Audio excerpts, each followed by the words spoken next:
બોલો. કીધું તો ચાલુ. જુઓ આ ખેડૂતની હાલત જુઓ. આ મગફળી છે. ખેડૂતની હાલત જુઓ. આ મગફળી છે ચાલુ ચોમામાં અતિવૃષ્ટિના હિસાબે પલ્લી ગઈ છે. એમાં તમારા ભાગ્યની વાહે હાવજ કેટલા વાગે જો તો? ભાગ્યની વાહે હાવજ કાયમ 3 વાગે કાયમ એક વાહે થાય લેલી થતી. એટલે તમે ખેતરમાં કામે નથી કરી. નહીં કામે નહીં અને 5 વાગે પહેલા અહીંથી નીકળી જવું પડે. એટલી બધી તમારી પોઝિશન છે. હા, તો એટલી. તમને આ તાર ફેન્સિંગ ની સરકાર મોટી મોટી જાહેરાત કરે છે કે તાર ફેન્સિંગ ના અમે અડધી એટલી એ જાહેરાત ગુમ બધી કરે છે પણ આવતું નથી કાંઈ. તમે લેવા જતા નહીં લેવાની.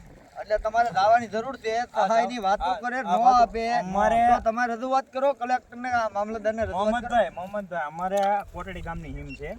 અમારે 9 ગામના હિમાળું મોટું અમરેલી જિલ્લામાં ખાતેદાર મોટા હોય ને તો કોટડી ખાતું. હવે અમે આ જે ઓનલાઈન આવે ને એમાં અમે ગોડાઉનના ફોર્મ ભર્યા છે. 3 વર્ષના ફોર્મ કરી હજી અમારું ગોડાઉન કોટડીમાં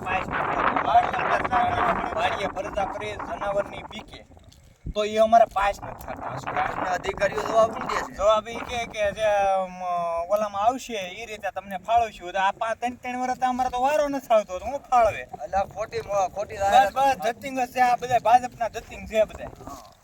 અને આ ભાજપે જેટલી તાનાશાહી કરી ને એટલી કોઈ નહીં. હું એક કોઈ ખેડૂત પુત્ર છું મોહમ્મદભાઈ અને મને ખબર છે કોણ 5 થી 6 મણનો વીઘો સેલામ છેલ્લો 10 મણનો વીઘો આવવાનો છે બરાબર.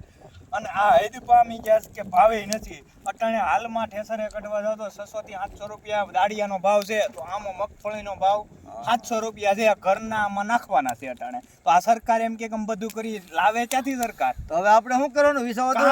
વિસાવદર, બોટાદ, કડદાકાંડ અને આ કદડામાં જે ભાજપ ભરાણી ને કદડામાંથી કમળને કાઢો. હું ખેડૂતને કહેવા માંગુ છું. હું એક ખેડૂતનો દીકરો છું. મને બધી ખબર છે.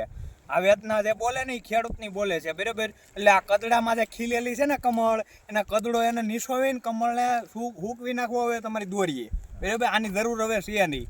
એટલે જાગૃત થાવ. ખેડૂત જાગૃત થાય તો ઓલ ગુજરાતમાં હશે ને ઓલ ગુજરાત જાગૃત થાય તો ભાજપ અટશે. તો તમે આમ આદમી પાર્ટીને સહકાર પૂરો આપશો ને?